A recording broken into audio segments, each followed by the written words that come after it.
Esse vídeo aqui é para poder falar para vocês sobre a volta do manejo de javali e principalmente agradecer os envolvidos nesse processo e explicar para vocês como que esse processo ocorreu. Eu sei que hoje está todo mundo em polvorosa, pensando na portaria que saiu do Exército, a 166 do COLOG, ela está aqui e depois a gente vai falar dela com mais tranquilidade. O que eu posso resumir para vocês é que está bem pior, conseguiu vir pior do que o decreto. Conseguiu vir pior do que o decreto e agora a expectativa é em fevereiro a gente poder derrubar o decreto. Trabalhamos o ano inteiro para tentar pautamos muitas das pessoas que prometeram votar com a gente não votaram e agora inventam desculpas. Não foi avisado, não isso, naquilo, não, todo mundo sabia. Os votos que precisávamos conquistar, que eram os votos do centro, a gente conseguiu, ficou faltando aquelas pessoas que tinham a obrigação de votar com a gente. Mas essas pessoas estão imbuídas em pautar isso em fevereiro, então acreditamos que no começo do ano que vem, no ano legislativo, a gente pode ter outro. Então não vou falar disso aqui agora, eu vou falar da caça, do manejo de javali, e eu começo agradecendo o Salerno, do Aqui Tem Javali, e o Samurai Caçador, que foram algumas das pessoas e as mais expressivas desse segmento que começaram a nos alertar do problema do CIMAF, que acabou dando problema no IBAMA e tal, e como que a gente resolveria isso aí, já no começo desse ano, logo após o decreto. Posteriormente a isso, então muito obrigado ao Rafael Salerno, muito obrigado ao Mardiqueu, Samurai Caçador, que acompanharam todo esse processo e fizeram os primeiros alertas, junto com todos os coordenadores do ProArmas também alertaram, vários manejadores que procuraram ProArmas. Então, obrigado a todos vocês que alertaram. Por que isso é importante? Porque é fundamental que vocês entendam que o mandato é uma ferramenta de todos vocês. Então, eu recebo várias críticas aleatórias, eu pergunto, o que a gente pode fazer para melhorar? E não vem um feedback. E a pergunta é sincera, o que pode ser feito para melhorar? O gabinete é acessível, quem for lá em Brasília vai conversar comigo, quem ligar lá vai falar com a equipe, quem entrar em contato vai receber resposta através do gabinete. Então, quais as sugestões? O que você quer trazer? Como que pode fazer isso? O que você quer implementar no seu estado? O Salerno sabe que a gente ajuda em todos os estados do Brasil, o Mardiqueu também. Então, você que tem alguma ideia, alguma sugestão, faça a sugestão. Então, o primeiro agradecimento é para o Mardiqueu, Samurai Caçador, e o Rafael Salerno, Aqui Tem Javali, que levantaram esse problema lá atrás e a gente começou a mexer. No decorrer do processo, nós procuramos a FPA, que se engajou no problema e começou a batalhar pesado. Mas isso aí vai ficar para o último capítulo, porque a atuação da FPA foi fundamental na pessoa do Pedro Lupion. Nesse intervalo, a gente procurou o meu amigo deputado federal, que também é caçador, que é o Ismael Alexandrino. E o Ismael começou a linha de diálogo com o IBAMA, tentando restabelecer e buscar várias alternativas em relação a isso aí. Um agradecimento especial também para a doutora Lívia, diretora de Biodiversidade do IBAMA, que foi a primeira pessoa que me recebeu lá no IBAMA e de forma muito solícita, muito gentil, se prontificou em entender esse macro cenário por quem pratica no dia a dia o manejo, e eu tenho essa experiência não só no tiro esportivo, que não é o objetivo dessa reunião de hoje, mas no manejo de javali também, e, sobretudo, o gesto de querer resolver a situação. Nós temos dois grandes aspectos atualmente relacionados à regulamentação de armas no país, que tem impactado o esporte, que, como disse, não é objeto daqui, e tem impactado o manejo da caça. Então, meu muito obrigado ao Ismael Alexandrino, que tocou esse processo de diálogo com as autoridades do IBAMA, sempre tentando resolver amigavelmente esse problema. Posteriormente, nós fizemos uma audiência pública, então quero agradecer a todos que participaram da audiência pública, onde a gente pôde explicar para o IBAMA o tamanho do problema que eles estavam criando à toa. Na ocasião, também se comprometeram a resolver e isso foi se arrastando ao longo de todo o semestre. Posteriormente a isso, nós fizemos uma convocação à Marina Silva, junto com várias outras convocações, e no momento das perguntas, eu optei por não criar uma situação simplesmente para gerar constrangimento. Vim aqui para colocar a ministra numa situação constrangedora. Eu tinha um objetivo muito específico, que era para tratar da questão do manejo de javali e algumas outras espécies invasoras. Enquanto a ministra fazia algumas respostas e considerações, eu alinhei com o Dr. Rodrigo para a gente começar a construir uma solução, porque eu tenho muito mais interesse em solucionar o problema do que fazer um recorte do Instagram. Eu percebi, de acordo com as respostas que eram dadas ali, que, infelizmente, ninguém conhecia como é que funcionava o sistema de manejo, ninguém tinha a menor ideia do que estava acontecendo. E aí, o diretor do IBAMA lá foi conversar com o Sérgio, deputado Sérgio, que é ex-presidente da FPA, do lado do Alceu, também ex-presidente da FPA, e enquanto ele estava conversando, ele começou a passar algumas informações que eram imprecisas. Eu intervi na conversa, falei, não é assim que funciona, expliquei como é que funcionava. E aí começou a resolução da questão da caça no Brasil através dessa conversa. O que acontece? Eu abri mão das minhas perguntas, falei, não vou criar um circo aqui, não vou fazer perguntas só para constranger, porque não vai adiantar nada, mas eu quero que resolva. Nisso, o Sérgio me convidou para, no outro dia, junto com o Pedro Lupion, estarmos na CNA. E o que é a CNA? Confederação Nacional da Agropecuária.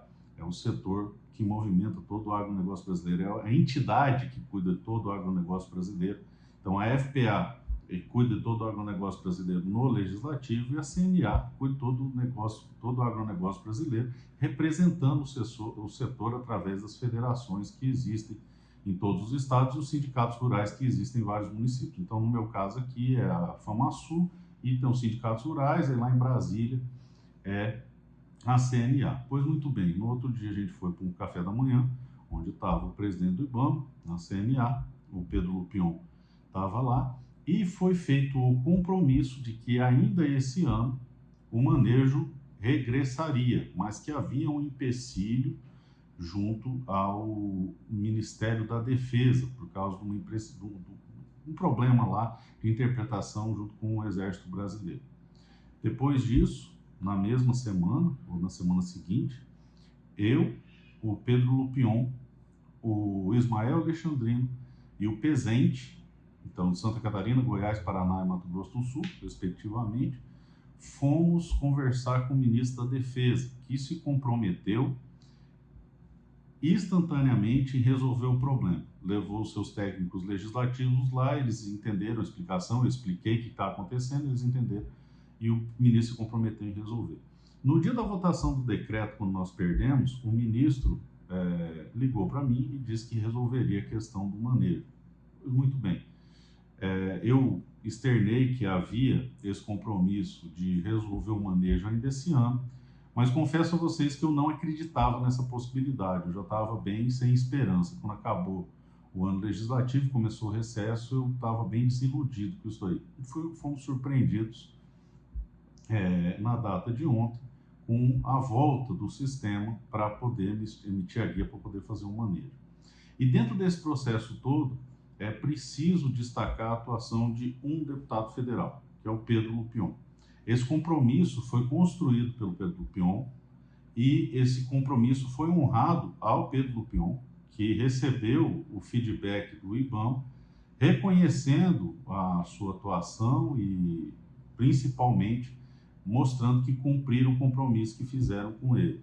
Então, não fosse a força de articulação do Pedro Lupion, que é presidente da maior frente parlamentar do Brasil, possivelmente nós não teríamos recuperado a caça. Então eu preciso, de público, agradecer a todos esses que participaram diretamente do processo, desde o seu começo, começando lá pelos que denunciaram a situação, que é o Samurai e o Salerno, vindo pelo Ismael Alexandrino, que fez todo um processo de conversação, vindo por todos aqueles que participaram na audiência pública e também a CAPADR, agradecer o presidente da CAPADR, o deputado Tião, que permitiu que a gente realizasse a audiência pública, até o dia da oitiva da ministra, onde o Sérgio e o Alceu ajudaram também, tá? O deputado Sérgio e o deputado Alceu ajudaram também, então fica meu muito obrigado.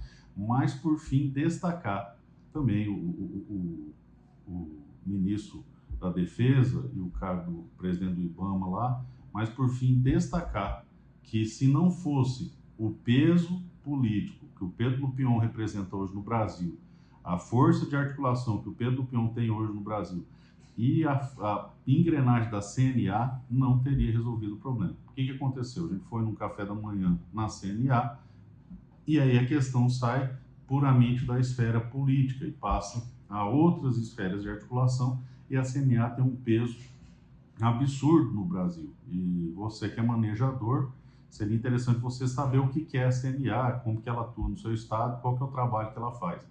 Então, a partir do momento que a CNA entrou no circuito, o tom de conversa sobre isso aí mudou bastante, e havendo esse compromisso, tanto do Ministro da Defesa quanto do IBAMA, para reestabelecer ainda esse ano.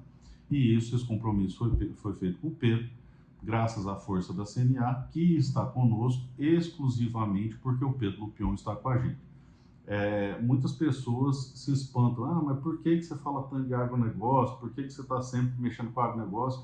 E a resposta é essa, porque o agronegócio tem uma força absurda dentro do Brasil, muito mais do que o tiro esportivo e o manejo por si só.